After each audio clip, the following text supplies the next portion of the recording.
Hello my dear friends and welcome channel. तो क्या हाल चाल आप सभी के। So after a long time I am recording this video.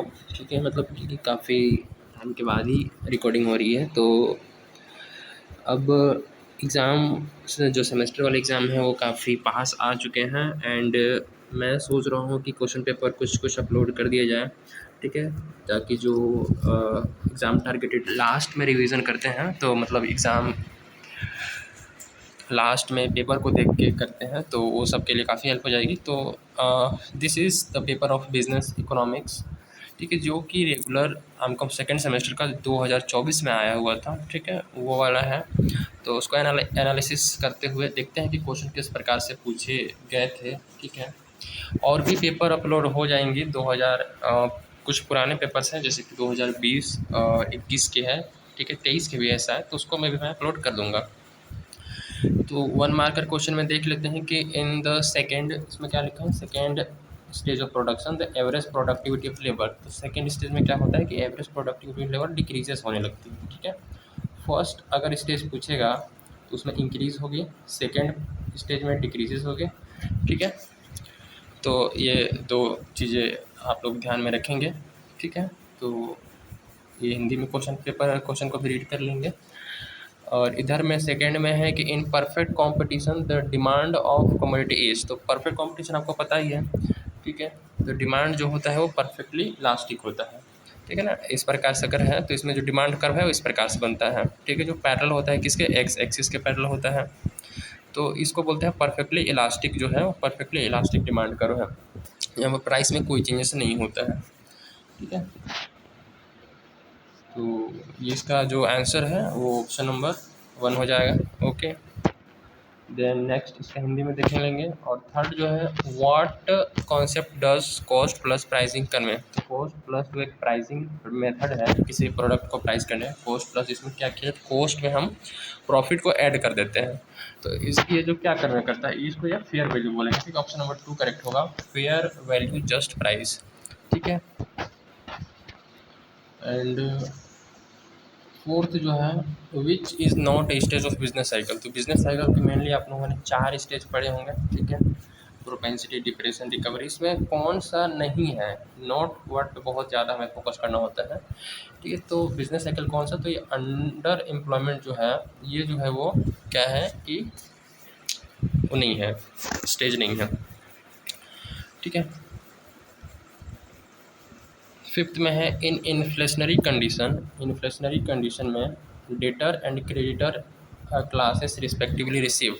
इसका ऑप्शन इधर है, तो इसका जो आंसर है ऑप्शन नंबर सी है। ठीक है, प्रॉफिट और लॉस।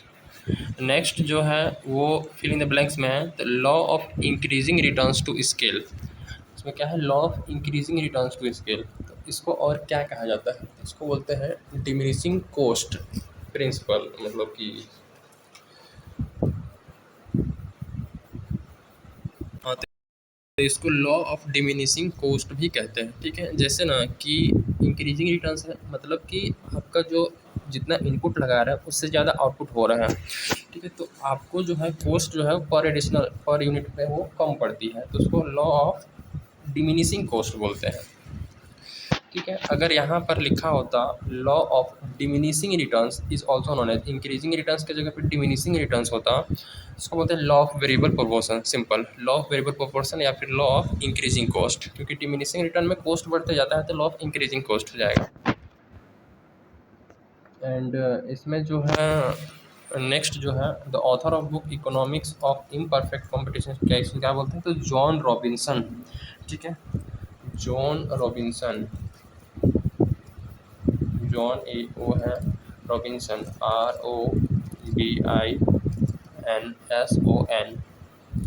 ठीक है, जॉन रॉबिन्सन जो है इसके जो ऑथर है।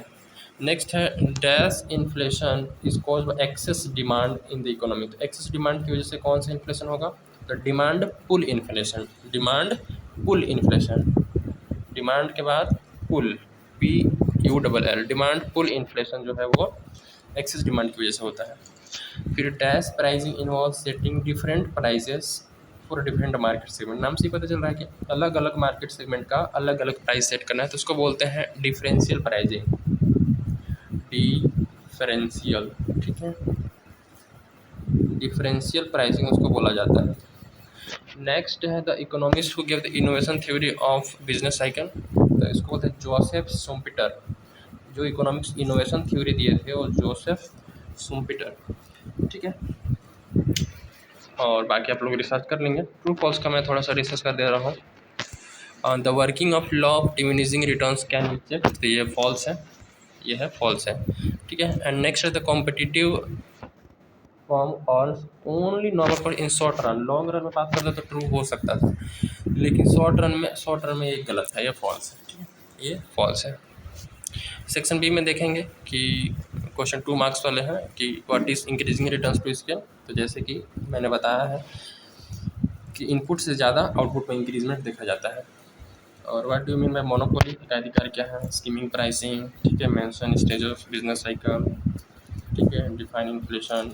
बहुत ही सिंपल से क्वेश्चन है। Meaning of monopolistic competition. C में बात करें तो सी का इधर से शुरू है। एक्सप्लिसिट कॉस्ट और इम्प्लिसिट कॉस्ट क्या होता है, mention condition of forms equilibrium, ठीक है। तो बेसिकली जो है वो फॉर्म्स इक्विलिब्रियम के दो कंडीशन जो है वो याद रखने हैं। पर why does the perfectly complete form get normal property in long run. तो ये सारी सिंपल से क्वेश्चन है, इसको आप लोग देख लेंगे, रिसर्च कर लेंगे, पढ़ लेंगे, ठीक है। एग्जाम में जाने से पहले इस टाइप के क्वेश्चन पूछे जाएंगे।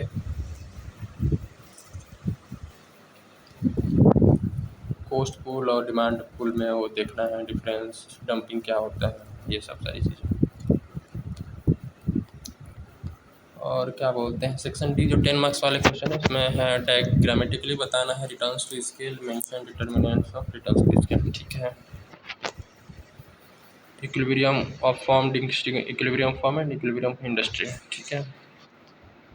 Perfect competition. तो इंडस्ट्री का जो होता है वो इस प्रकार से होता है, और जबकि फॉर्म का होता है वो इस प्रकार से, यहाँ से ऐसे ऐसे जाता है और फिर यहाँ पे इसका ऐसे हो जाता है, ठीक है। तो ये जो है वो दोनों इक्विलिब्रियम का वो सिचुएशन।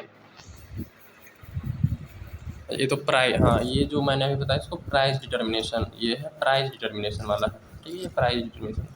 इक्विलिब्रियम की दो कंडीशन जो है उसमें बतानी होती है, ठीक है। कि जैसे कि अगर ये फॉर्म है, ठीक है, तो ये इसकी डिमांड है, फिर ये ऐसे जो है वो हमें दिखनी है, तो एक यहाँ पे कट हो रहा है और एक यहाँ पे कट हो रहा है। तो ये जहाँ पे MC जो कर्व है, ये मार्जिनल कॉस्ट कर्व है, ठीक है। और यहाँ पे जो कट करती है ना, इसके बाद इंक्रीज़ होना चाहिए, तो ये जो है वो, और MC जो है वो MR के बराबर मार्जिनल रेवेन्यू होती है। मार्जिनल रेवेन्यू कर्व ये जो लाइन है, ये पूरा लाइन MC का भी है, मैं MC बोल रहा हूँ, MR डिमांड और प्राइस, ठीक है, और AR एवरेज रेवेन्यू, ये चारों जो है एक ही को रिप्रेजेंट करते हैं, एक ही लाइन रिप्रेजेंट करते हैं इस प्रकार से। बाकी आप लोग डिटेल में देख लेंगे, ठीक है। यहाँ पर क्वेश्चन पेपर डिस्कस कर रहे हैं, पढ़ाने लग जाऊँगा तो दिक्कत है। तो आप लोग देख लेंगे। कुनॉट मॉडल से क्वेश्चन पूछा गया है ओलिगोपोली में, बहुत ही फेमस मॉडल है ये भी, ठीक है। एक्सप्लेन द प्राइस डिस्क्रिमिनेशन जो है वो डिटर्मिनेशन अप्लाई इन प्रैक्टिस। और लास्ट जो है इधर है, लास्ट क्या है, शॉर्ट नोट लिखना है, over investment theory of business cycle, psychological theory of business cycle, various phase of business cycle, उसके बाद इन्फ्लेशन क्या है और अनडिजायरेबल क्यों है एंड इसको कैसे कंट्रोल किया जाता है। तो ये सिंपल सी क्वेश्चन आप लोग देख लेंगे, ठीक है।